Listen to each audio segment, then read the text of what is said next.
Everyone, मैं प्रियंका स्वागत करती हूँ आप सभी का एक नए वीडियो में। और आज का जो हमारा चैप्टर 2 है हिस्ट्री का, वो हम आज मिलकर डिस्कस करेंगे। अब देखिए, इस चैप्टर का जो नाम है वो है आखेट, खाद्य संग्रह से भोजन उत्पाद तक। यानी कि पहले क्या होता था, हमने चैप्टर 1 में पढ़ा था कि पहले लोग शिकार करते थे और खाद्य संग्रह करते थे, यानी कि जो भी उन्हें जंगल से मिलता था उसे वो इकट्ठा कर लेते थे। लेकिन अब क्या है, जैसे जैसे समय आगे बढ़ता है वो खुद से उत्पादन करना भोजन का प्रारंभ कर देते हैं। तो उसी जो जर्नी है यहाँ पर, उसी यात्रा को इस चैप्टर में बताया गया है कि खाद्य संग्रह यानी कि खाने पीने की चीज़ें इकट्ठा करने से लेकर उसके उत्पादन तक का सफ़र कैसे हुआ। तो चलिए स्टार्ट करते हैं आज का चैप्टर। देखिए, सबसे पहले क्या है यहाँ पर, पहले एनसीईआरटी में एक बच्चे के जो बुक्स होती हैं उनमें चैप्टर से स्टार्ट होता है कि बच्चे उस चैप्टर को आसानी से समझ सके, खुद से रिलेट कर सके। तो पहले यहाँ पर एक बच्चे की बात की गई है। अब यहाँ से आपका चैप्टर स्टार्ट होता है। जो इम्पोर्टेंट है कि आरंभिक मानव आखिर वे इधर उधर क्यों घूमते थे, ये बताया गया है। तो देखिए, इसमें लिखा है कि हम उन लोगों के बारे में जानते हैं जो इस उपमहाद्वीप में 20 लाख साल पहले रहा करते थे। अब देखिए, जब उपमहाद्वीप शब्द आता है तो आपको समझ जाना चाहिए कि यहाँ पर भारत, पाकिस्तान, चीन, बांग्लादेश, ये सारे देशों की बात हो रही है, क्योंकि हमने कल पढ़ा था कि उपमहाद्वीप में ये सारे देश आ जाते हैं, जिसे दक्षिण एशिया भी कहते हैं। तो जो 20 लाख साल पहले लोग रहते थे उन्हें आखेटक खाद्य संग्राहक के नाम से जानते हैं। यानी कि वो क्या है, पहले शिकार करते थे और भोजन इकट्ठा करते थे। अब भोजन का इंतजाम करने की विधि के आधार पर उन्हें इस नाम से पुकारा जाता है। आमतौर पर क्या था, वे जंगली जानवरों का शिकार करते थे, मछलियाँ और चिड़िया पकड़ते थे और ये सारी चीज़ें इकट्ठा करते थे, यानी कि जैसे पौधे, पत्तियाँ, जो भी वो खाते थे। अब आगे है कि आखेटक खाद्य संग्राहक समुदाय के लोग एक जगह से दूसरी जगह घूमते रहते थे। यानी कि एक तो वो चीज़ें इकट्ठा करते थे, शिकार करते थे, और क्या करते थे, घूमते रहते थे। क्यों करते थे, इसके कुछ कारण हैं। तो देखिए, पहला कारण है कि अगर ज़्यादा दिनों तक एक ही जगह पर रहते थे तो क्या होता था कि जो पौधे और फल और जानवर थे वो खाकर समाप्त कर देते, यानी कि वो चीज़ें खत्म हो जाती थी। उसके बाद क्या होता था, उन्हें इनकी तलाश में दूसरी जगह जाना पड़ता था। इसके अलावा वो शिकार के लिए एक जगह से दूसरी जगह जाते थे, यानी कि जब फल फूल जानवर ख़त्म हो जाते थे उसके लिए, या फिर शिकार करने के लिए यात्राएं करते थे। और तीसरा कारण क्या है कि पेड़ों और पौधों में जो फल फूल होते हैं वो अलग अलग मौसम में आते हैं, तो उपयुक्त मौसम के अनुसार अलग अलग इलाकों में वो घूमते रहते थे। और चौथा कारण है कि पानी के बिना किसी भी प्राणी या पेड़ पौधे का जीवित रहना संभव नहीं है। और जो पानी है वो झीलों, झरनों, नदियों में ही मिलता है, और कई नदियों का पानी कभी सूखता नहीं है, और कई में क्या है, बारिश के मौसम में ही वहाँ पानी मिलता है। तो ये क्या करते थे, पानी की तलाश में इधर उधर घूमते रहते थे। तो 4 कारण यहाँ पर हमने देखे कि वो इधर से उधर क्यों घूमते रहते थे।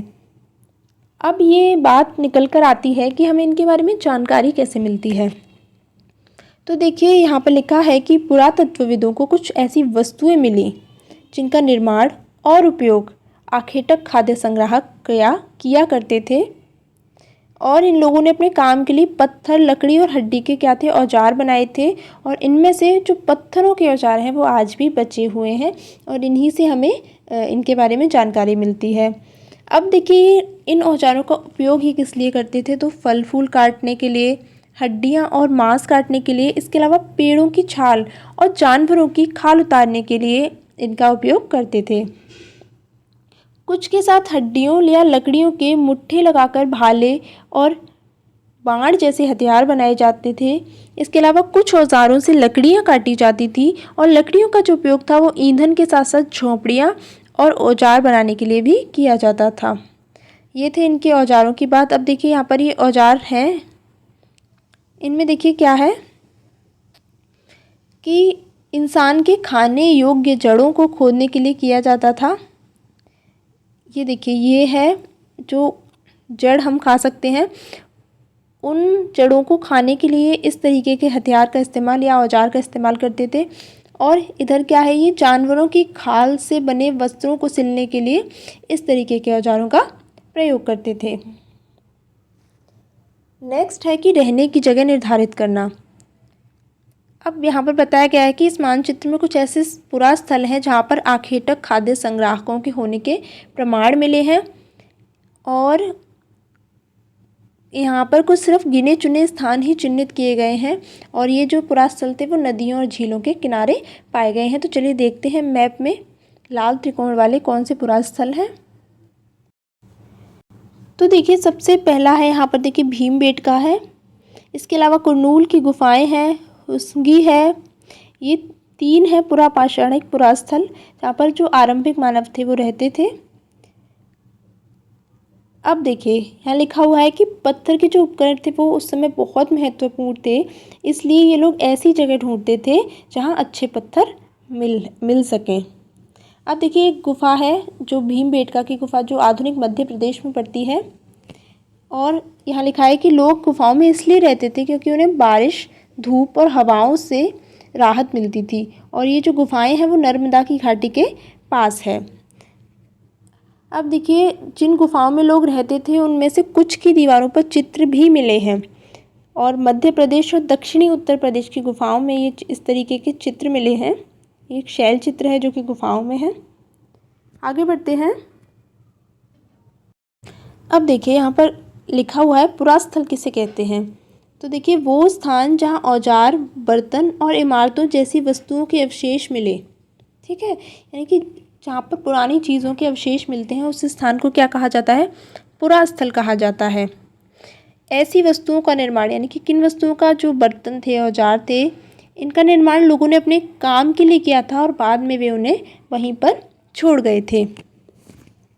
ज़मीन के ऊपर, अंदर, कभी कभी समुद्र और नदी के तल में भी ये पाए जाते हैं। आगे है हमारा आग की खोज, इम्पॉर्टेंट पॉइंट है, देखते हैं क्या लिखा है इसमें। अब देखिए यहाँ पर कुरनूल गुफा जो अभी हमने देखी थी कि चित्र में क्या है, हमें कुरनूल की गुफा ढूंढनी है। यहाँ से हमें क्या मिला है, राख के अवशेष मिले हैं। कुरनूल गुफा जो कि आंध्र प्रदेश में पड़ती है वर्तमान में, यहाँ से हमें राख के अवशेष मिले हैं।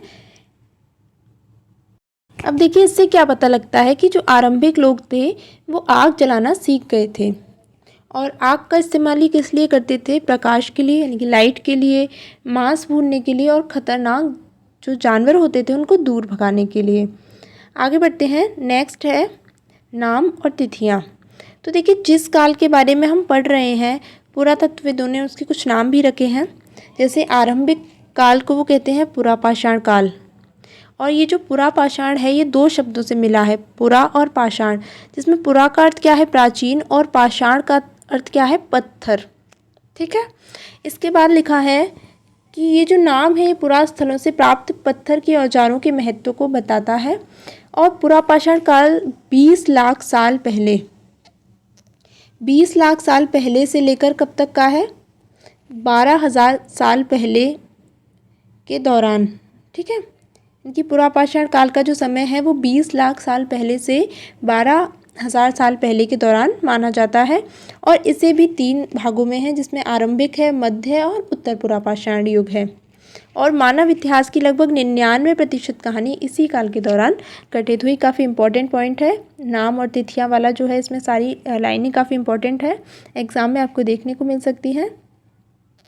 इसके बाद आगे लिखा है कि जिस काल में हमें पर्यावरणीय बदलाव मिलते हैं उसे मेसोलिथ, यानी कि मध्य पाषाण, सबसे पहले क्या है, पुरापाषाण, उसके बाद है मध्य पाषाण, या जिसे मेसोलिथ भी कहते हैं। इसका जो टाइम पीरियड है वो है 12,000 साल से लेकर 10,000 साल पहले तक का, और इस काल के जो पाषाण औजार होते थे वो बहुत छोटे होते थे, जिन्हें माइक्रोलिथ यानी कि लघु पाषाण कहा जाता था। इनमें क्या है, हड्डियों या लकड़ियों के मुट्ठे लगे हंसिया और आरी जैसे औजार मिलते थे, और साथ साथ पुरापाषाण युग वाले औजार भी इस दौरान बनाए जाते रहे। यानी कि इसमें क्या था, दोनों मिलते थे, एक तो छोटे वाले और जो पहले चलते थे वो वाले भी। नेक्स्ट है कि अगले युग की जो शुरुआत है वो 10,000 साल पहले से होती है। इसे क्या कहते हैं? नवपाषाण युग। तो अगर आपसे पूछे कि नवपाषाण युग की शुरुआत कब से होती है, तो 10,000 वर्ष पहले से। और अगर मध्य पाषाण युग की बात करें तो 12,000 से लेकर 10,000 साल पहले का जो समय है वो मध्य पाषाण युग के नाम से जाना जाता है। अब देखिए आगे बात करते हैं। इसमें तो अभी कुछ है नहीं, नवपाषाण की बात हो गई। अब बात आती है बदलती जलवायु की।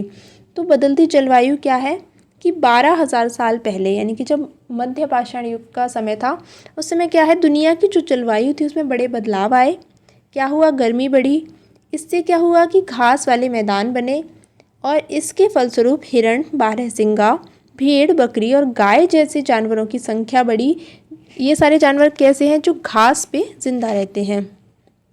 अब देखिए जो लोग थे इन जानवरों का शिकार करते थे वो भी इनके पीछे आए और इनको पकड़कर अपनी ज़रूरत के अनुसार पालने की बात सोचने लगे। साथ ही इस काल में मछली भी भोजन का महत्वपूर्ण स्रोत बन गई। तो मछली जो है वो कब भोजन का महत्वपूर्ण स्रोत बनती है? लगभग 12,000 साल पहले या मध्य पाषाण युग में। आगे बढ़ते हैं। अब जानते हैं कि खेती और पशुपालन की शुरुआत कब होती है। तो देखिए खेती और पशुपालन की शुरुआत होती है इसी दौरान उपमहाद्वीप के भिन्न भिन्न इलाकों में गेहूं, जौ और धान जैसे जो अनाज थे वो प्राकृतिक रूप से उगे थे। ठीक है। अब क्या हुआ, जब इन्होंने भोजन के लिए इनको बटोरना शुरू किया तो इन्होंने ये भी सीखा कि ये अनाज कहाँ उगते थे और कब पककर तैयार होते हैं। फिर ऐसा करते करते इन्होंने इनको खुद ही पैदा करना सीख लिया होगा। अब देखिए यहाँ पर कोई बात बिल्कुल सटीक नहीं कही जा सकती, क्योंकि जो ज़्यादातर बातें हैं इतिहास के बारे में अनुमान लगाई जाती हैं। इसलिए यहाँ पर लिखा है कि खुद ही पैदा करना सीख लिया होगा और धीरे धीरे इस तरीके से वो कृषक बन गए होंगे। आगे लिखा है कि लोगों ने अपने घरों के आसपास चारा रखकर जानवरों को आकर्षित करके उन्हें पालतू बनाया होगा। ठीक है।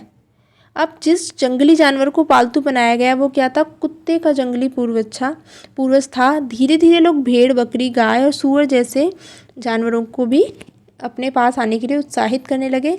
और ये जो जानवर थे झुंड में रहते थे और घास खाते थे। ठीक है। और धीरे धीरे क्या हुआ, इस तरीके से वो पशुपालक भी बन गए, यानी कि पशुओं को भी उन्होंने पालना प्रारंभ कर दिया। अब देखिए नेक्स्ट है यहाँ पर घरेलूकरण की प्रक्रिया। तो घरेलूकरण की प्रक्रिया क्या है कि पौधे उगाने और जानवरों की देखभाल करने को ही घरेलूकरण की प्रक्रिया का नाम दिया गया है। अब देखिए इसमें क्या होता है, ये जो पौधे और जानवर हैं जंगली पौधों और जानवरों से अलग होते हैं, इसीलिए इन्हें उगाया जाता है। ठीक है। उदाहरण के लिए लोग उन्हीं पौधों और जानवरों का चयन करते हैं जिनके बीमार होने की संभावना कम हो, और लोग उन्हीं पौधों को चुनते हैं जिनसे बड़े दाने वाले अनाज पैदा होते हैं और जिनकी मजबूत डंठलें अनाज के पके दानों के भार को संभाल सकें। ठीक है। और ऐसे पौधों के बीजों को संभाल कर रखा जाता है ताकि फिर से उगाने के लिए उनके गुण जो हैं वो सुरक्षित रह सके। और जानवरों को आगे प्रजनन के लिए उन्हीं को चुना जाता है जो आमतौर पर अहिंसक होते हैं। इसलिए हम देखते हैं कि जो पाले गए जानवर हैं और कृषि के लिए अपनाए गए जो पौधे हैं वो जंगली जानवरों और पौधों से धीरे धीरे भिन्न होते गए। ठीक है। और जो पालतू जानवर होते हैं उनके जंगली जानवरों की तुलना में दांत और जो सींग होते हैं वो छोटे होते हैं। अब देखिए यहाँ पर आगे और लिखा है कि जो पूरी प्रक्रिया है कब शुरू हुई? 12,000 वर्ष पहले। और कृषि के लिए अपनाई गई जो सबसे प्राचीन फसल है वो है गेहूँ और जौ। और पालतू बनाए गए जो जानवर हैं उनमें सबसे पहले कुत्ता है, उसके बाद है भेड़ और बकरी। आगे लिखा है कि एक नवीन जीवन शैली। अगर तुम किसी बीज को बोओगे तो हम देखते हैं कि उसे विकसित होने में कुछ वक्त लगता है, कुछ दिन, महीने या साल। तो जब तक वो उगेगा उसकी देखभाल के लिए एक ही जगह पर लंबे समय तक रहना पड़ता था जो पुराना मनुष्य था उसको। फिर उसके बाद पकेगा, फिर पौधों की सिंचाई भी करनी पड़ती है, खरपतवार भी हटाना पड़ता है, इसके अलावा उसकी सुरक्षा भी करनी पड़ती है, फिर कटाई, उसके बाद अनाज को संभाल के रखना, यानी कि बहुत लंबी प्रक्रिया हो जाती है। तो इस तरीके से लोगों ने एक नई जीवन शैली को अपनाया। पहले वो लोग क्या है कहीं भी घूमते रहते थे, कहीं भी यात्रा करते रहते थे, जहाँ मन किया वहाँ चले गए, लेकिन बाद में धीरे धीरे उनकी जीवन शैली में परिवर्तन देखने को हमें मिलता है। अब देखिए यहाँ लिखा हुआ है कि जो मानचित्र देखा था अभी हमने, उसमें नीले जो वर्ग हैं उनमें वो किस जगह को दर्शाते हैं जहाँ पर शुरुआती कृषकों और पशुपालकों के होने के साक्ष्य मिले हैं। तो इनमें सबसे महत्वपूर्ण कौन से स्थान है? पश्चिमोत्तर का जो क्षेत्र है उसमें आधुनिक कश्मीर और पूर्वी तथा दक्षिण भारत में ये स्थान पाए गए हैं। तो चलिए एक बार देख लेते हैं मैप में कि कौन से स्थान है वो। तो देखिए नीले वर्ग वाले जो स्थान हैं, तो एक हो गया आपका बुरज़ोम, इसके अलावा मेहरगढ़। तो देखिए बुरज़ोम जो है कश्मीर में है, मेहरगढ़ आपका पाकिस्तान में पड़ता है। इसके अलावा देखिए दाऊजली हेडिंग है, चिरांद है, कोल्डी हवा है, इसके अलावा महागढ़ा है, ये स्थान है। इसके अलावा दक्षिण में अगर हम बात करें तो आपका हल्तूर एक स्थान है। इसके अलावा आपका पय्यमपल्ली ये एक स्थान है। ये स्थान है जो यहाँ पर आरंभिक कृषकों और पशुपालकों के होने के साक्ष्य मिले हैं। अब देखिए यहाँ से एक और इम्पोर्टेंट पॉइंट आता है आपके लिए, स्थायी जीवन की ओर। यानी कि अब क्या है, लोग स्थायी जीवन की ओर बढ़ने लग गए। इसमें क्या है कि कुछ पुरास्थल और झोपड़ियों और घरों के निशान मिले हैं। जैसे कि एक जगह मिली है बुरज़ोम, जो कि कहाँ है, कश्मीर में। यहाँ पर क्या होता था कि लोग गड्ढे के नीचे घर बनाते थे, जिसे वो गर्तवास कहते थे। ठीक है, गड्ढे के नीचे घर बनाया जाता था जिसे गर्तवास कहते थे, और उतरने के लिए इसमें सीढ़ियाँ होती थी। इससे क्या होता था कि ठंड के मौसम में उन्हें सुरक्षा मिलती थी। और झोपड़ियों के अंदर और बाहर दोनों ही स्थानों पर आग जलाने की जगह मिली है, और मौसम के अनुसार ये लोग घर के अंदर या बाहर खाना पकाते होंगे। इसके अलावा यहाँ से पत्थर के औजार भी मिले हैं, जो कि पुरापाषाण युगीन उपकरणों से क्या है, अलग है, इसलिए इन्हें नवपाषाण युग का माना गया है। और इनकी धार को पैना करने के लिए उन पर पॉलिश चढ़ाई जाती थी। ओखली और मूसल का प्रयोग किस लिए किया जाता था? अनाज और वनस्पतियों से प्राप्त जो चीज़ें होती थी उनको पीसने के लिए। आगे लिखा है कि आज हज़ारों वर्ष बाद भी ओखली और मूसल का प्रयोग अनाज पीसने के लिए किया जाता है। अब देखिए यहाँ पर ये इमेज में नवपाषाण युग के कुछ उपकरण हैं जो कि दिखाए गए हैं। अब नेक्स्ट देखते हैं कि नवपाषाण युग के जो पुरास्थल हैं वहाँ से मिट्टी के बर्तन भी हमें मिले हैं, और इन पर अलंकरण किया गया है। बर्तनों का प्रयोग ये किस लिए करते थे? चीज़ों को रखने के लिए, फिर खाना बनाने के लिए। अब इनके खाने में क्या था? चावल, गेहूं और दलहन जैसे अनाज इनके आहार का महत्वपूर्ण हिस्सा बन गए थे, और ये लोग अब कपड़े भी बुनने लगे थे। कब? नवपाषाण युग में। इसके लिए क्या था? कपास जैसे पौधे उगाते थे। अब देखिए एक पात्र है जो कि नवपाषाण युगीन है। आगे बढ़ते हैं और देखते हैं क्या इम्पोर्टेंट है। अब देखिए बात है यहाँ पर मेहरगढ़ की करते हैं। अब देखिए मेहरगढ़ भी इम्पोर्टेंट पॉइंट है, आपका एग्ज़ाम में यहाँ से प्रश्न बनते हैं। तो मेहरगढ़ कहाँ है? ईरान जाने वाले सबसे महत्वपूर्ण रास्ता है, एक बोलन दर्रे के पास एक समतल स्थान है, और ये वो स्थान है जहाँ स्त्री पुरुषों ने इस इलाके में सबसे पहले जौ, गेहूँ उगाना और भेड़ बकरी पालना सीखा। कहाँ पर? मेहरगढ़ में। यहाँ पर जानवरों की हड्डियाँ भी मिली हैं, जिसमें कौन से जानवर हैं? हिरण हैं, इसके अलावा सूअर और भेड़ बकरियों की हड्डियाँ भी मिली हैं। यहाँ पर जो घर हैं वो कैसे हैं? चौकोर और आयताकार घरों के अवशेष मिले हैं, और हर घर में 4 या उससे ज़्यादा कमरे हैं। देखिए एक घर का यहाँ पर इमेज है जो कि मेहरगढ़ का है। यहाँ पर देख सकते हैं आप 4 कमरे हैं, 1 2 3 4। इसके अलावा यहाँ पे लिखा है कि मृत्यु के बाद सामान्यतः मृतक के जो सगे संबंधी उसके प्रति सम्मान जताते हैं, और लोगों का मानना है कि मृत्यु के बाद भी जीवन होता है, और कब्रों में मृतकों के साथ कुछ खाने के सामान भी मृतकों के साथ कुछ सामान भी रखे जाते थे, क्योंकि वो लोग मानते थे कि मृत्यु के बाद भी जीवन होता है। मेहरगढ़ में ऐसी कई कब्रें मिली हैं जिनमें एक कब्र में मृतक के साथ एक बकरी को भी दफनाया गया था, और इसे मृतक के खाने के लिए रखा गया होगा। तो देखिए ये है एक इमेज, यहाँ पर एक कब्र का चित्र है जिसमें ये व्यक्ति का कंकाल है और एक बकरी का कंकाल है जो कि उसके साथ रखी गई है, जिससे कि परलोक में जो जीवन है वहाँ पर वो उसे खा सके। तो फ्रेंड्स ये था आज का चैप्टर। आई होप आपके लिए हेल्प करेगा ये आपके आने वाले एग्ज़ाम में। और आपको पसंद आया होगा तो नेक्स्ट वीडियो में हम अगला चैप्टर डिस्कस करेंगे। तब तक के लिए थैंक यू सो मच।